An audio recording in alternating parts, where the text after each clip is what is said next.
ladies and gentlemen, let's have a bit of hush now. Bit of order, because I've got a great turn coming up for you now. He's a young lad. He's not got much hair, but he's got all his own teeth. Will you please welcome to the stage, Adrian Lacey? Thank you. What? Are we on? Am I on? Is this thing working? He's obviously working. That's Shane slurping what he euphemistically calls purple. I really think it might be stronger than he makes out.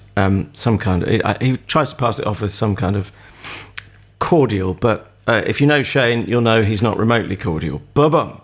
I'm Adrian. I'm in the southeast. He's in the Midlands. We're talking about England, part of the UK. Last time we looked, and we are collectively working on a podcast called the Comedy Slab.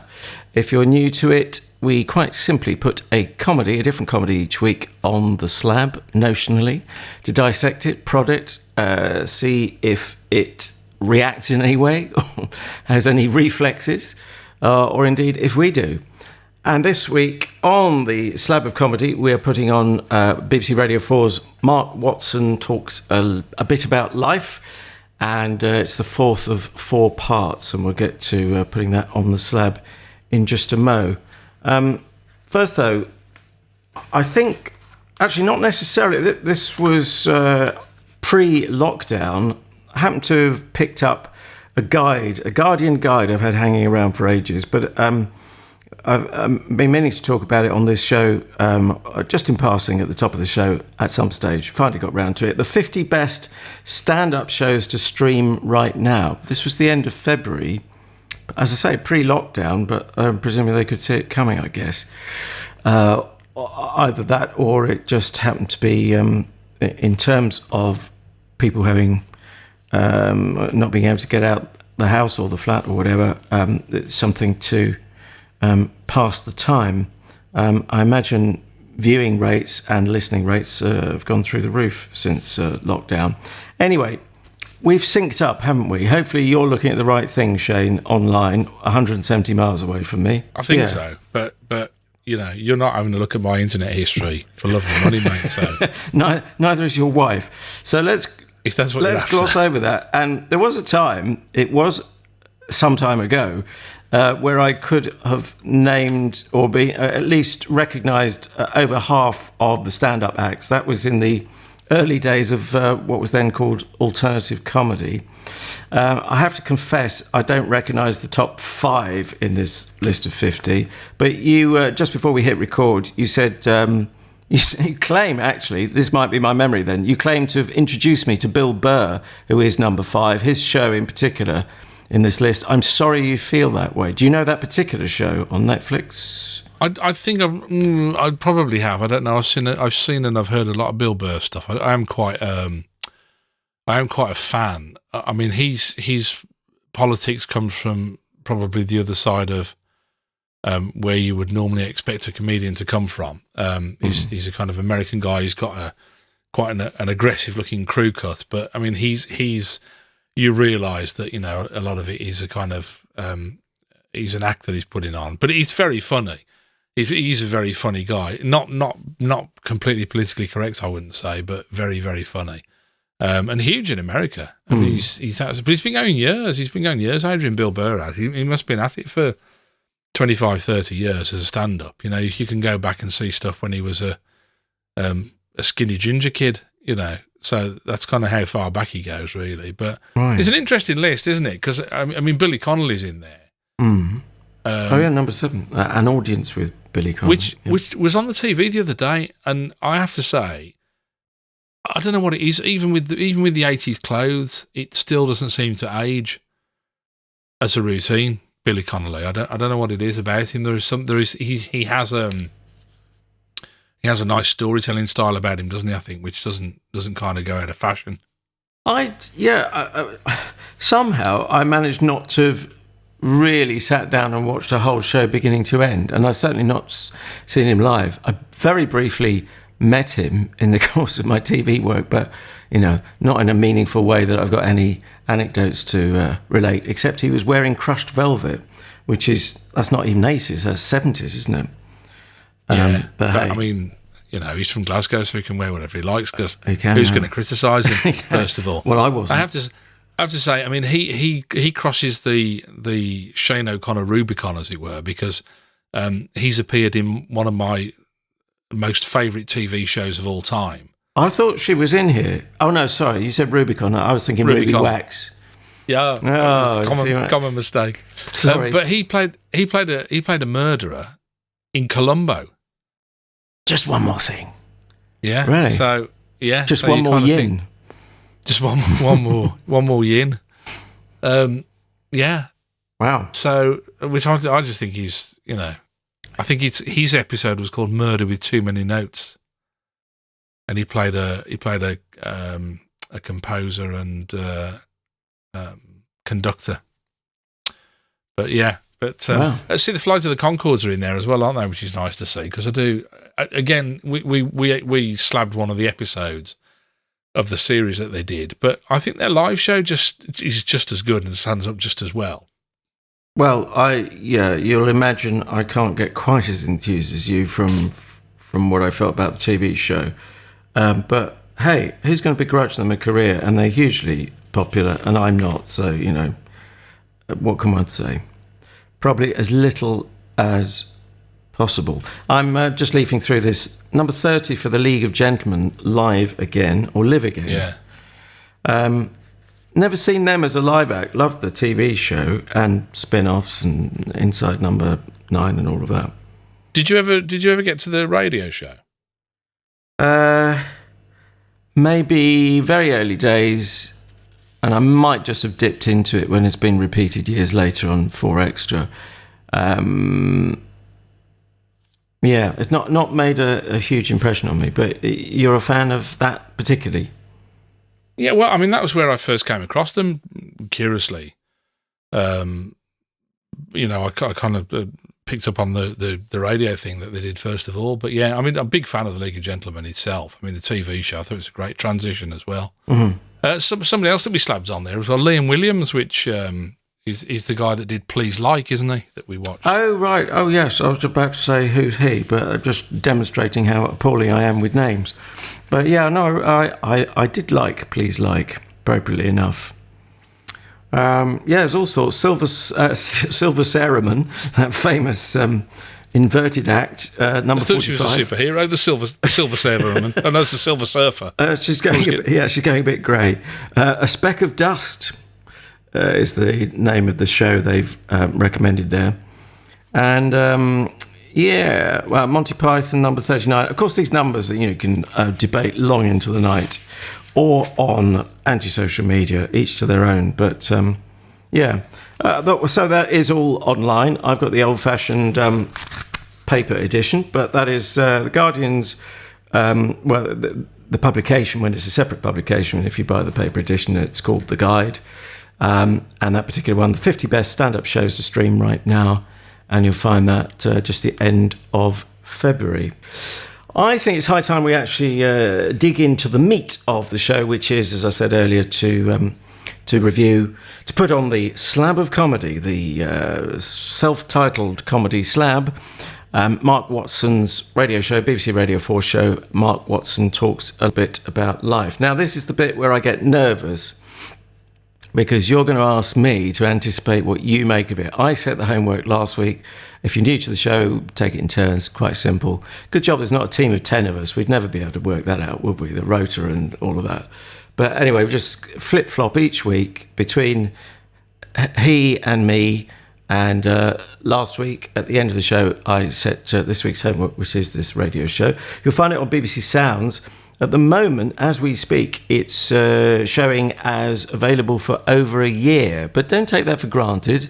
For one thing, it might now be 53 weeks since I recorded this.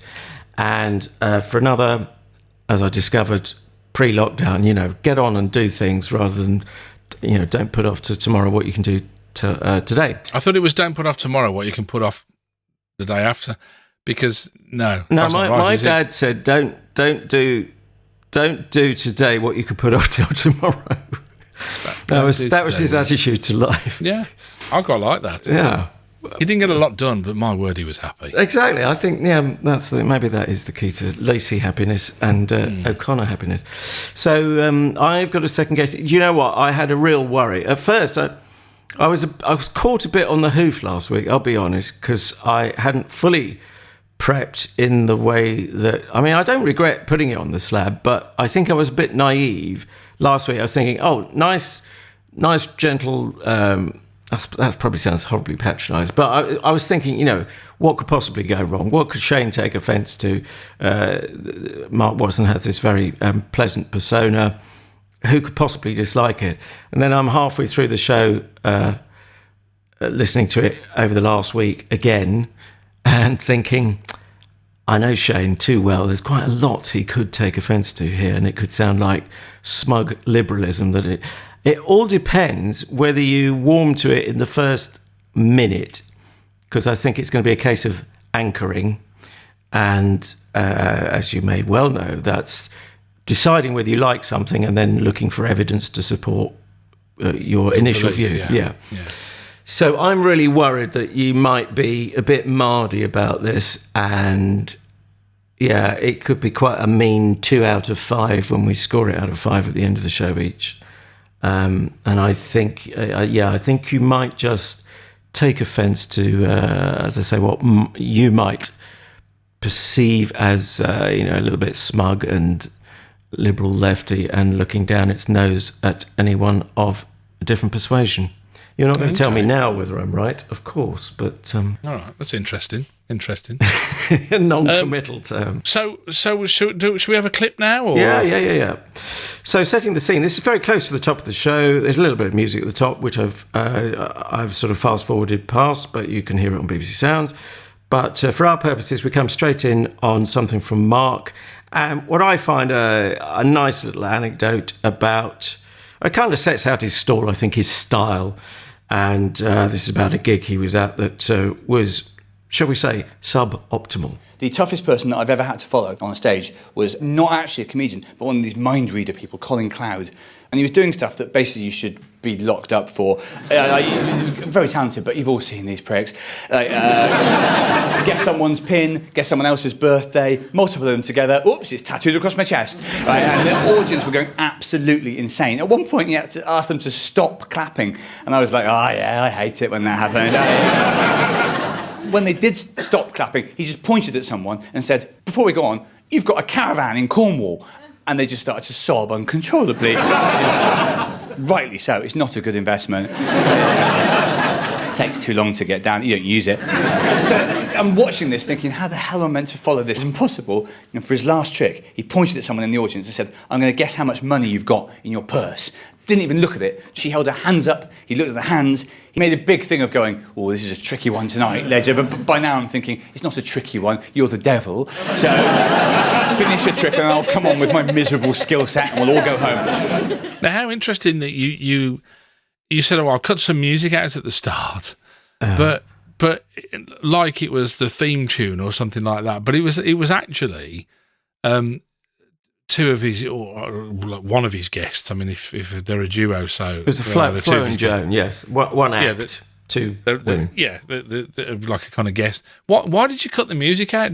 Was just so you could get straight into Mark? I just wanted to maximise the time for people to get the sense of, well, that particular story. Although even that is only about half of it.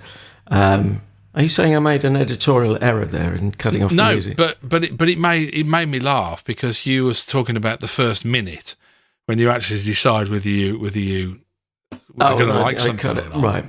And I, full disclosure, I cannot bear those two. I cannot bear them. And I'm not utterly shocked, although I was hoping it wouldn't be such a strong negative reaction. I'm ever so sorry. I mean, and I'm sure they're lovely and everything, and I don't mean it, but it is a completely visceral. I'm exactly the same with, is it Garfunkel and Oates, the American version of them? I think every country has to have a couple of. Oh no, I haven't heard those. I thought you were just deliberately doing a Shane style joke about. Hall and Simon. No, Simon and Garfunkel and Hall and Oates. No, there's actually a duo called Garfunkel and Oates, and they do similar, very very similar kind of thing to the Dempsey sisters. And I just they had the run on these adverts, and I've never seen such a reaction. they were doing adverts for Nationwide, weren't they? I think. And yeah, so I can't, and so like my teeth are itching as soon as I know that. I'm thinking, oh, it's them, isn't it? So it took me a while to settle down, and I have to say, I've never really caught up with Mark Watson's stuff. Right. Can I just say, just on the narrow issue or on that theme of Flo and Joan, we will hear them doing a little bit of banter in the next clip and then part of a song in the third one. So you can really look forward to that, as you know. No, okay. Stay thy mouth. So let's get to the meat of it. Mr. Watson himself, you hadn't heard or seen him before? No, and then I kind of looked him up and then I thought, no, well, I probably wouldn't have done it. He does a lot of panel shows, doesn't he?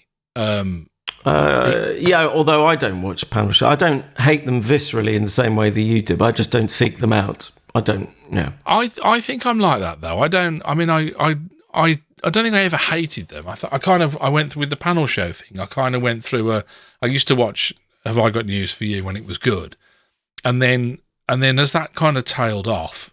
Hang on, when did it go off? I'm going to guess around the turn of the century for you. Well, probably around the Angus Deaton thing was the time when you didn't like it started to and then it became a thing in and of itself, didn't it? Really, it was. But anyway, yeah, and I kind of think, oh, it's just painful. I find it really embarrassing to watch now. It's because it's just so formulaic. I think is probably the nicest way I can describe it. Anyway, so. I kind of had my fill of those then, and thought, and so I don't really, I don't seek them out. I don't tune in to watch them to hate them, But I looked at the stuff he'd done. He'd done Buzzcocks, which I never really caught up with. Fighting Talk, same again. Argumental, same again. Fighting Talk was a 5 Live sports show. Radio thing, yeah. Alan Davis, as previously Untitled, Mock the Week, Taskmaster, 8 out of 10. The only thing I would have seen him in, looking back at his quite extensive career, would have been he appeared in Time Trumpet in 2006, the Armando Iannucci thing. Gosh, just one? All of them, or just one? I think he was a contributor over the 6 episodes. I think that's what they did. It's so many years since I saw it. I did enjoy that. I confess I don't remember much detail on that. There was one, did I say this once about the sight gag? This is complete tributary, but hopefully entertaining. There's a lovely sight gag, which no one I know has ever commented on to me in Time Trumpet, the thing you're talking about, where they're in a gym.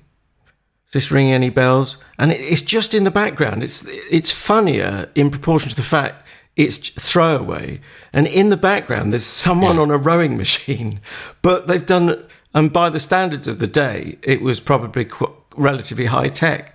I mean, it wouldn't impress anyone technically now, but it's still funny. I'm sure I would find it still funny. This guy's on a rowing machine, and it actually stretches part of it.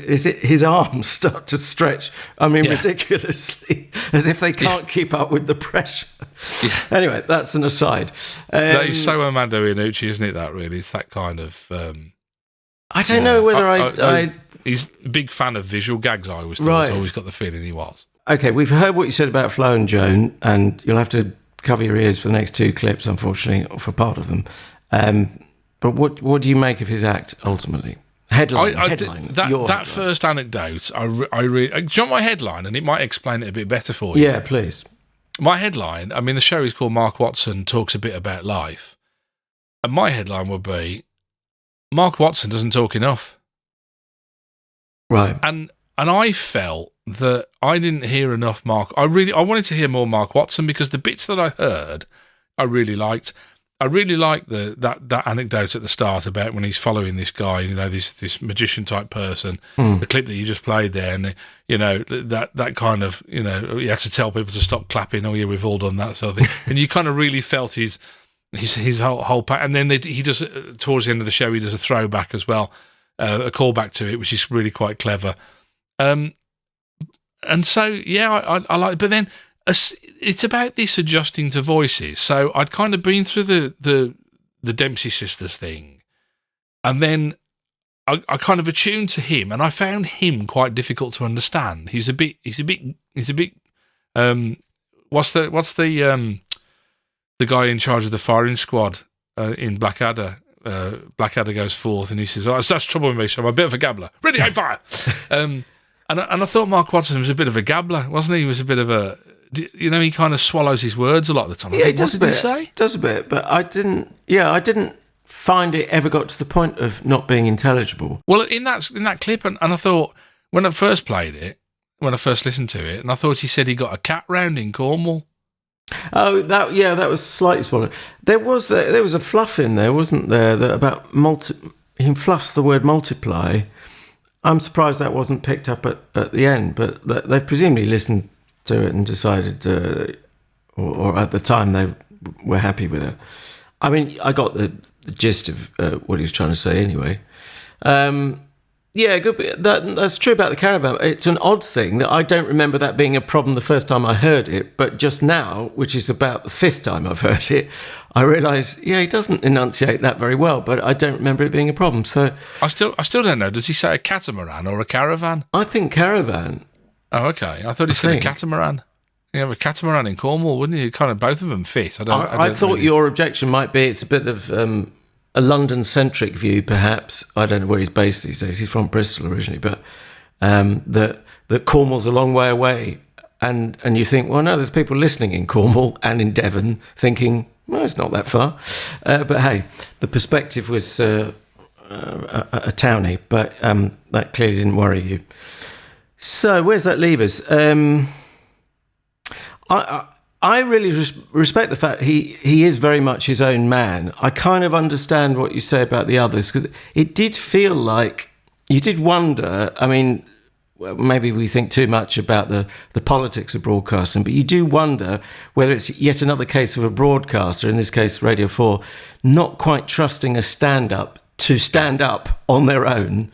You know, never mind the fact he's done 20 years and he was a Perrier Award winner on the Edinburgh Fringe or whatever, Footlights, blah, blah, blah, which I didn't realise before doing a bit of research for this. But we have to shoehorn something else in, like, I've referred to before, Channel 4 putting Paul Merton into a newsagent in a station, notionally, because they didn't trust him to be in front of an audience with a microphone, as if he hasn't spent his entire working life doing that successfully. And yes, there is a slightly awkward, who's boss here? Because there was... Jess Foster. Thank you. I haven't got the right page in front of me. Because again, I mean, I couldn't even begin to Google her because I had no clue what they were saying. Ladies and gentlemen, it's Jess Foster Q. Jeff's in the Foster Q? What? I don't know what... Well, now you've got it written in front of you, which is more than I managed to. Well, I looked on comedy.co.uk and she was actually credited, so I knew because it's quite an unusual spelling, isn't it? But yeah, again, like you say, you're trying to, and then so you heard the two girls, then him, then his guest, and it wasn't like, ladies and gentlemen, here she is, or what. It wasn't that clear, was it, as an introduction? And I kind of think, well, who's this now coming? And I'm swimming a bit now. My head's kind of a bit, well, who am I listening to? Who, like you say, who's in charge is a really good thing that you just said there. David Mitchell says this in his book, Mitchell and Webb, David Mitchell. And he said, I'm a great one for the chain of command. He said, I want to know who's in charge of who's in charge of who's in charge of who. Yes. I remember you mentioning that now. And I thought that you're right. Who am I listening? Who's in charge? Whose show is this? I want to know. And I want it to be clear and I want it to be strong. Well, that's the thing, because there's a paradox here. He has to be a strong person or drawing on an inner strength going out on stage. And of course, he's done that for years, and going in front of the cameras, and he's done that for years. Yeah. But his style...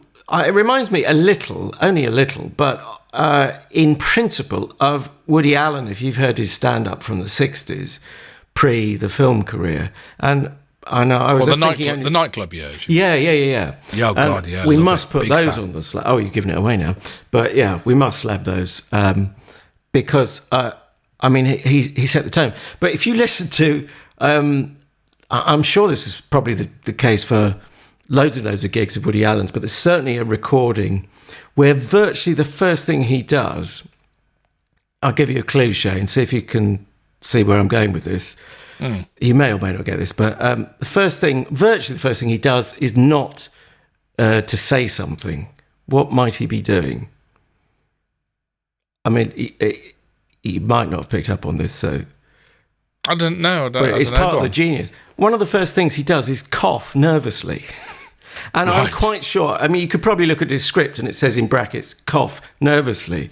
It's so much intrinsic to who he was, the personality he was putting across, Woody Allen, in those 1960s. He was a real trailblazer. And I think, I'd be very surprised if Mark Watson didn't like Woody Allen at some level and that sort of delivery. I'm not saying he's nicked it, and he doesn't sound like a clone, but he does sound like his own man, and he's not, and nor should he be, in my view. He's not troubled by beautifully glistening, shiny, polished sentences that are just flawless.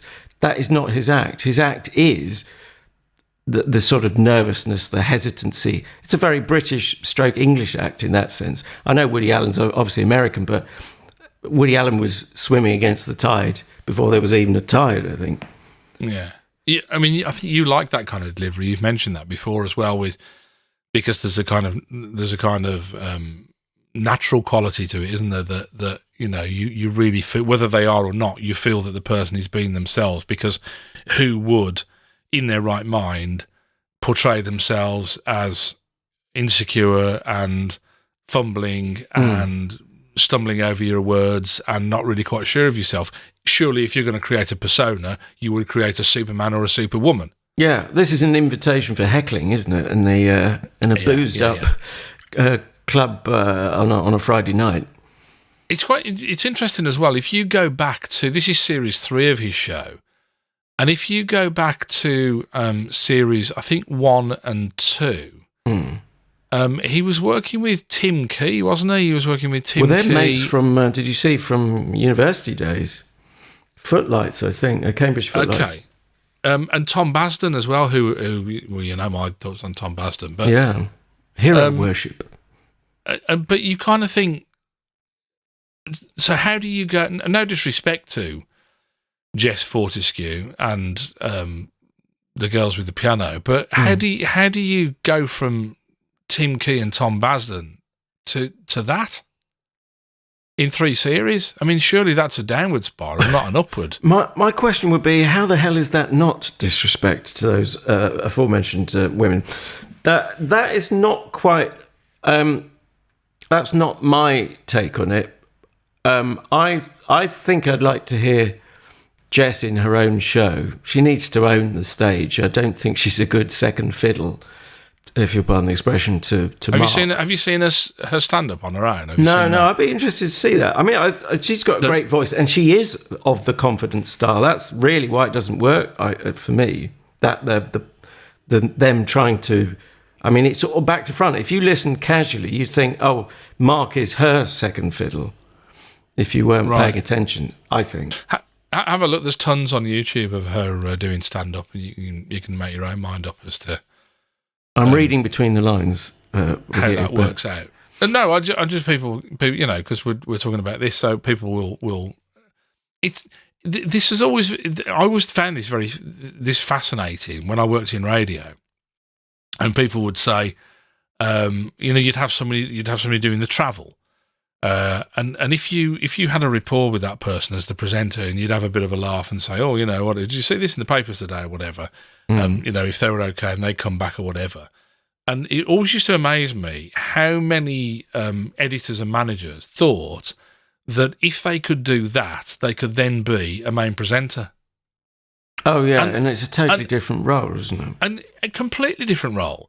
And you think, this is your job, is to give jobs to people, and you don't get that most basic of premise that they are two completely different things. But it was amazing every time. Yeah, they didn't. Which is not to say that a percentage of those can play both roles, second fiddle and in fact, a good pro who is used to being head, the kingpin or queenpin, if they're generous spirited and professional, they will instantly know there's a totally different role if they then appear on someone else's show.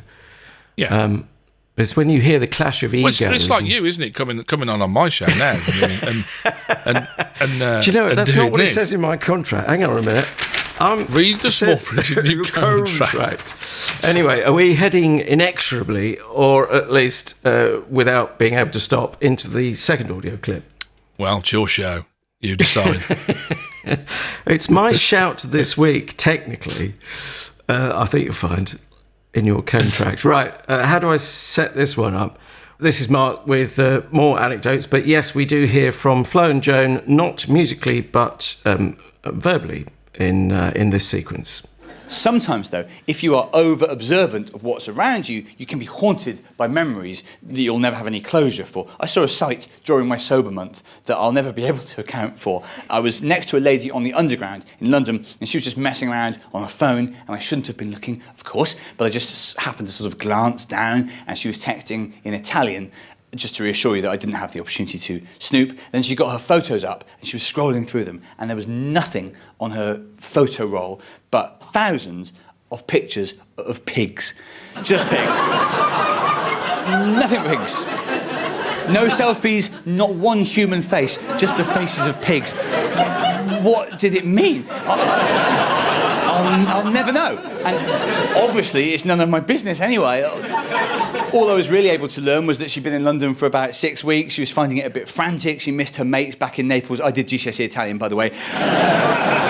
We were on a train home for a gig once, and it was probably about midnight, and the announcer came over the tannoy, and she said, welcome everyone. I would come down the train, but unfortunately something terrible has happened to my trousers. Anything you can imagine is better than what the truth probably was. I struggled to know where it was going at times. I'm thinking, where are we going with this? And you're right in talking about the Cornwall thing earlier. You were ahead of yourself when you said, "Oh, I thought that'd wind him up about saying Cornwall is a long way away." Gags about things you've seen on the tube. I mean, can't you say I was on a bus the other day and just broaden it out to the rest of humanity? Well, there are tube trains in Liverpool and Glasgow, he said, trying to defend the indefensible, perhaps. Yeah, I do. I mean, I like the gags. I like the gags. I like the stories. I like the way he tells them. I'm just not sure. At one point, he kind of picked up the narrative, and I'm thinking, I can't even remember what the narrative is now, because so much had gone on between the last time he'd been talking about what I'm kind of thinking. Where are we again now? What are we doing? What's happening? Did you not feel that at all? Did you get that as well? Yeah, I mean, I thought that might be a criticism. Essentially, the title of the show or the series is talking a bit about life, and this four-parter, he takes each of the seasons, and we're on part 4, so it's winter. But for me, that becomes a positive, because I actually think I'm enjoying the stories. I don't really care. I know you can analyse it and say not much of it is about winter, but I only realise that I've heard this 3 times now as an entire sequence. I was talking about clips when I've said 5 times or whatever. So clips I hear, sequences even more in the process of choosing them and editing them. But I think the first time through, I didn't really notice not much was about winter, because, I don't know, maybe it's the very thing you're not getting on too well with. There is, I admit, a degree of meandering, but I kind of enjoy his meandering. I go with him. I say, well, take me where you will. And he does. I liked his meandering. It was just when he was interrupted in the meanderings. It's like, this brings me in my notes to the very point that you were making. And I put in my notes here that it feels like they don't trust him or his material. That's exactly what I thought. To me, it feels like they've said, "Oh yeah, what about this Mark Watson show? Oh yeah, but who are we going to bolster it with?" Because I don't think, like you say, he's only been doing it 25 years. So I don't think he'll be able to. But yeah. Yeah, so I don't think, he's only done Edinburgh 35 times. I don't think he'll be able to handle a studio audience. So who should we get on with? Flavour of the Month, there were 2 girls on a nationwide advert I saw. Let's get them on. They've got their own Casio keyboard. Bring them on. And then and we'll put another comedian. And just so we get the balance right and everything, the gender pay gap, we'll make sure it's a female. And do you know what I mean? Of course, we're privy to all the details of what they're paid. Okay, I hadn't seen the nationwide ads. I want to see them. It does feel like that's how it feels. We might be wrong. Trust the guy. Let him do what he's been doing, and let him, because you wouldn't get to Series 3 if you couldn't do it, would you? No, but there is another possibility, which is that we're barking up the wrong tree. This is the moment at which I should introduce the fact it's an impatient production, he said impatiently. And sure enough, it's actually his production company, together with the producer of the show, Leanne Coop. Now, not pronounced co-op, I don't think. I thought you were Leanne Co-op. Oh, man. That would have been more fun. But the point is, we might be totally wrong, and because it's his production company, forgive me, Leanne, jointly with her, that it's totally come from them. They've chosen the guests. He's worked with them on TV shows, or Leanne has, or whatever else. And we're looking at it from the wrong end of the telescope. That is possible, but it's still it's legitimate for us to say, well. I've just got my hunches, years of working for the Beeb and knowing how commissioners' minds work and the culture of these things. Yeah, I always feel that using the term independent production when the BBC says, right, we don't like this presenter, we want that one, and blah, blah, blah. How independent is an independent production under those terms? But hey, what can I say?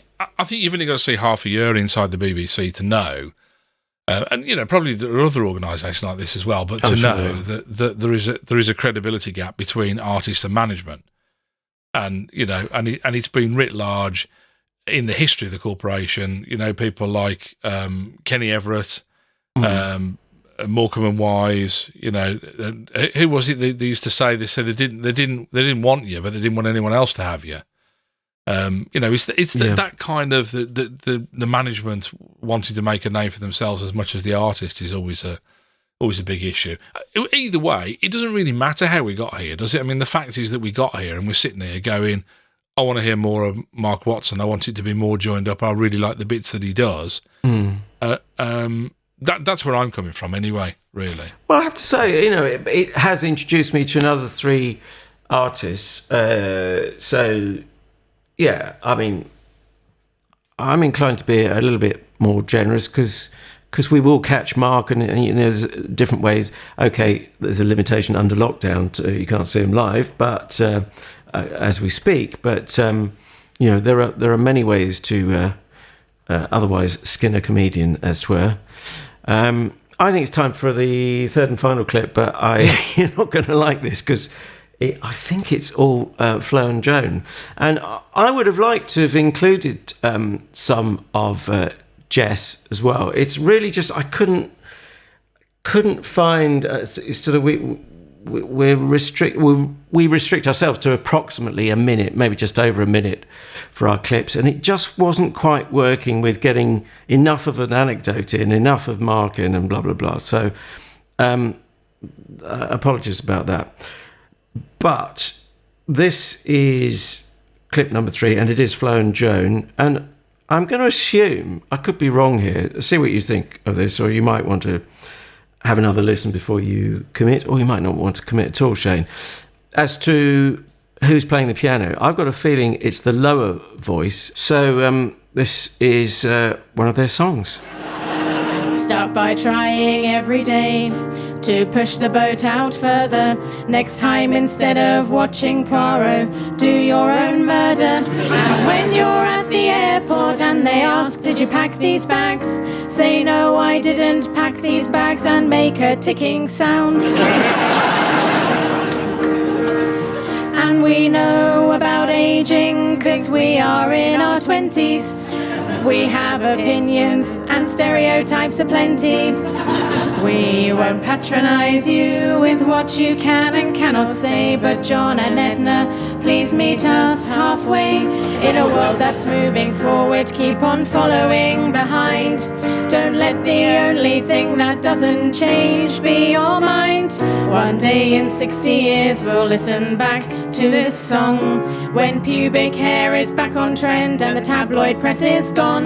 Come and find us in 2080, see what happened to our fate. Are we listening on the moon or in a caravan in Margate? It's not over when you're older. Oh dear. I mean, it was a bit bagpipe-esque, I felt. It was like that kind, that drone that you get with the bagpipes. And do you know, it put me in mind of Cyril Fletcher on That's Life. It felt like we'd gone back 40 years and I don't know. God, and do you know that's what? an oblique reference. Yeah, carry on.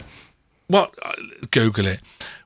What I really disliked was towards the end of the show, it then started to be this nasty, I mean, they talked about stereotypes there, but this nasty stereotype of old people and, there are people who don't want to go to the moon. Can you believe it? Well, I don't want to go to the moon, but I mean, I saw on somebody's Twitter feed the other day, they said, I'm hoping one day my dream is to live in Madrid. And I'm thinking, well, what the hell's stopping you?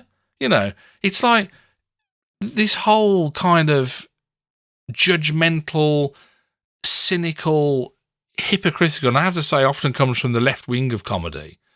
Where you can't ridicule Muslims, but you can ridicule an entire area like Blackpool, as they do in one of the parts of the sketch. I just thought, oh no, he's just all of the credibility that he had, all of the great material that he used at the start, and it's just turned into this nasty little critique of older people, which seems to be the only thing left in comedy now in this country that you can do is you can have a go at old people and call them gammons and horrible racist names for them or whatever, and that's not a problem.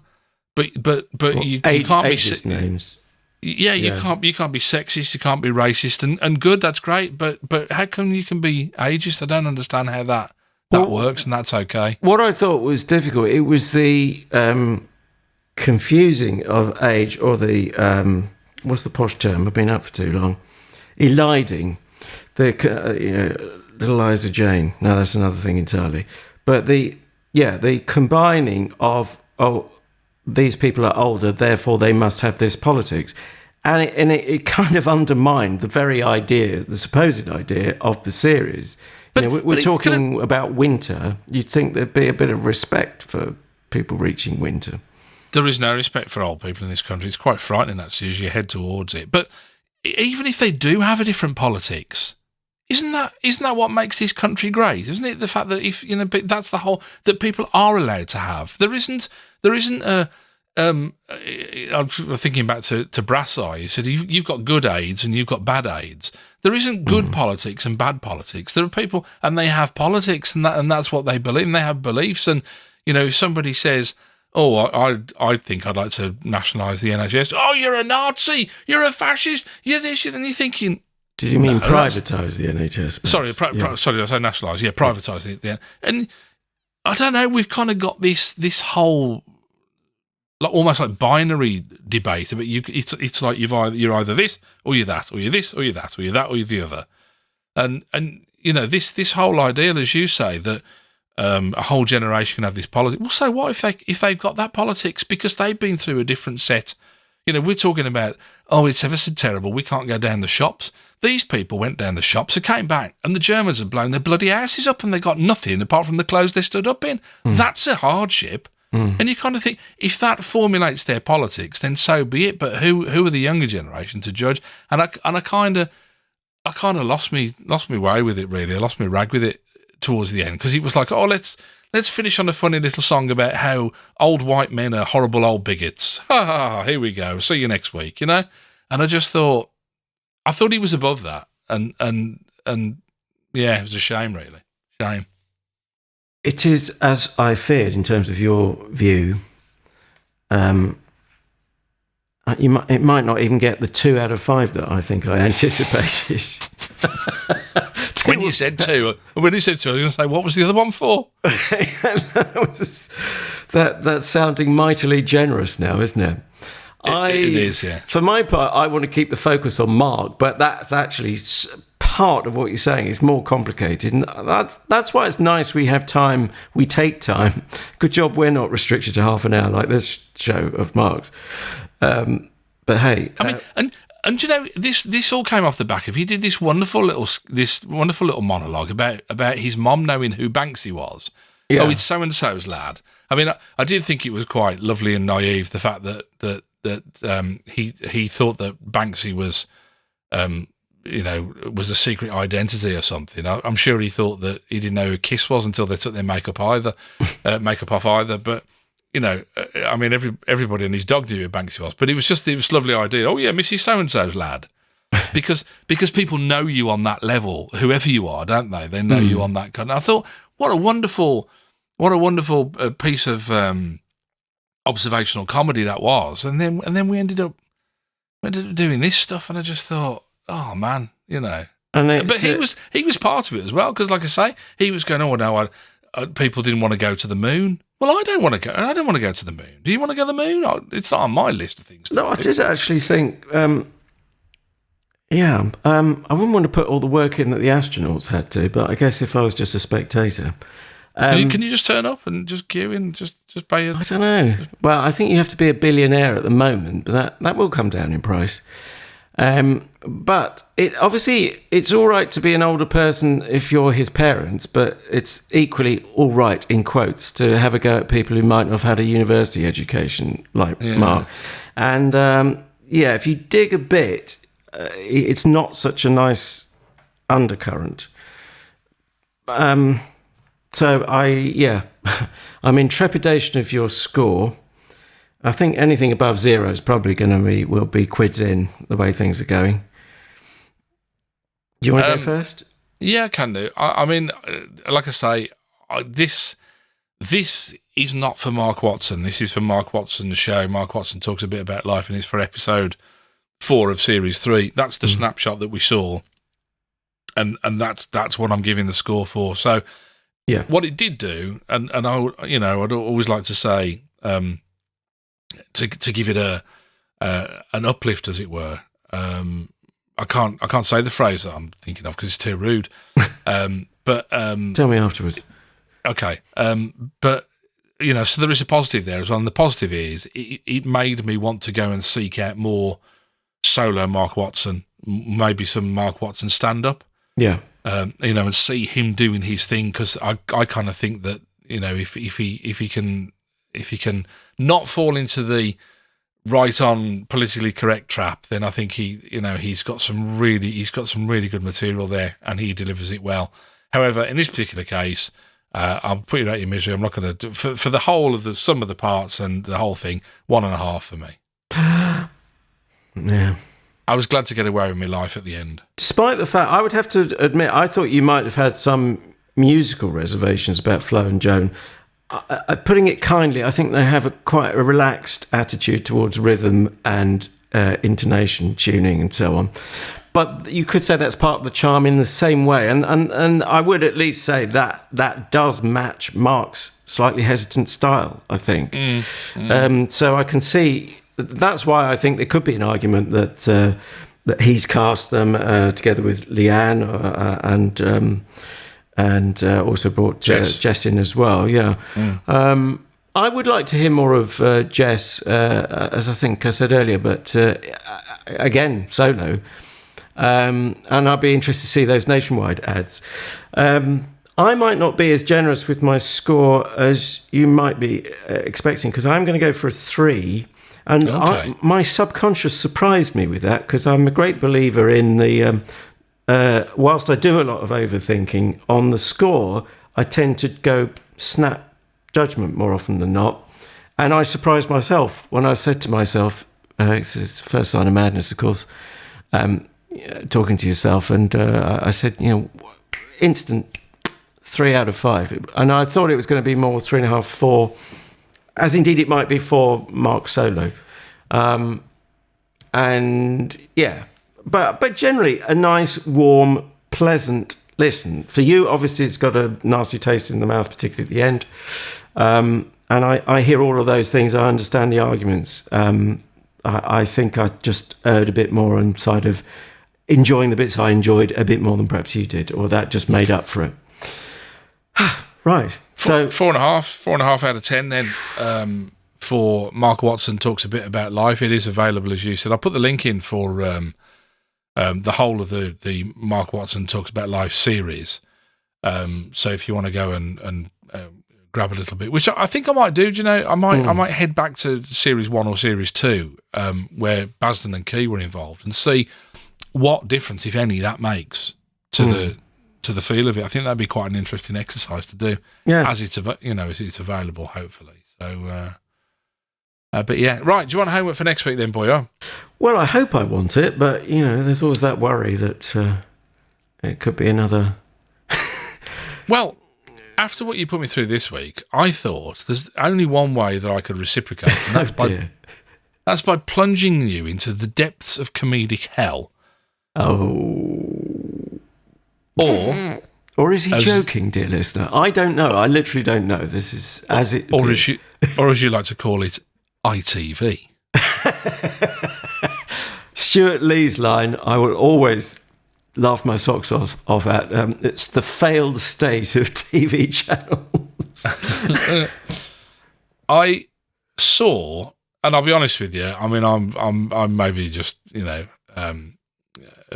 being as vexatious as I can by doing this. I don't know, but I saw a new TV comedy appear on ITV, which I thought was quite interesting because a while ago, didn't we talk about the fact that ITV had said they weren't going to commission any more new TVs? It was around the time of Pete Sinclair and Jack Dee's thing, where Jack Dee and Kerry Godliman, Kerry Godliman went to live in the countryside, and we were talking about the vagaries of that and why it ended up like it did and all the rest of it.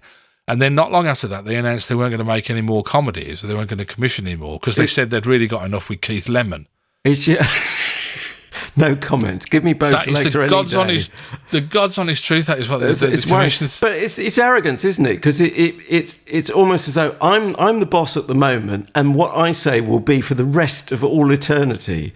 And you think, no, mate, look at your contract. It's possibly only a year to 5 years, or you might get the boot, or, hey, the world of TV. Shareholders don't like the smell of your aftershave, mate. You're gone. Yeah. But, so I was intrigued by that. I was intrigued by the fact that it was a new ITV comedy. I was intrigued by what I'd seen of it look pretty old school, although it was a brand new thing. And I was also intrigued to see that the lead in it was the fine actress Brenda Blethyn. And I thought, well, let's stick it on the slab and let's have a look. Now, I've not watched it. I've seen reviews of it, and I'm not going to say anything else about that. All I would say is don't read any reviews until you've watched the episode. But this is ringing... But well, I know Brenda Blethyn's in loads of shows. It's virtually unpronounceable, but a fine actress. Yeah. I'm just wondering if I have seen this. I'm trying to think. Well, this is what a brand I've seen new thing. Recently. No, it's a brand I new won't, thing, no. And it's called Kate and Koji. And the basic synopsis, I'll just give you a basic idea of what it's all about, is that Brenda Blethyn runs a cafe, and she has a customer come in, who is the Koji from the title. A customer come in, doesn't appear to be working, and she gets talking to him, and it turns out that he's a doctor. And she sort of says, well, why aren't you working? And he said, well, I can't work because I'm an asylum seeker. I was hearing that. This is a thing. And hilarity ensued.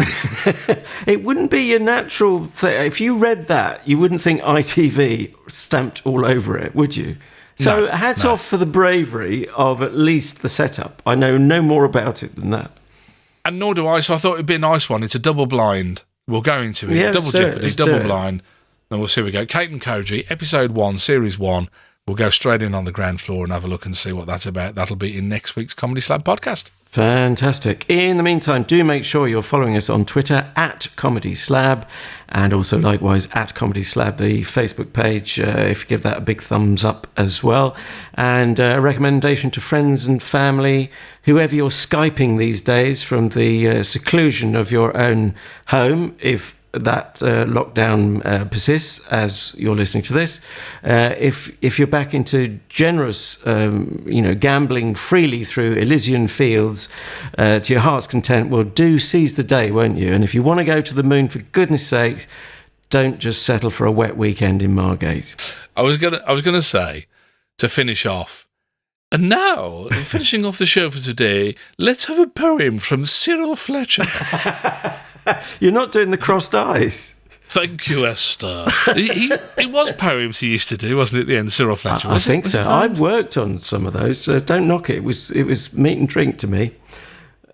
That was Sundays at BBC Television Theatre in a bygone age. I remember sitting in front of it as a child, sitting in my pyjamas watching it. So that gives you an idea of just how disparate our ages are. So should we end on a song then? I've written this song about how Adrian should be euthanized. It's a funny little ditty. And I've wheeled in the piano. It goes like this. Show Hands on my me foot. the way.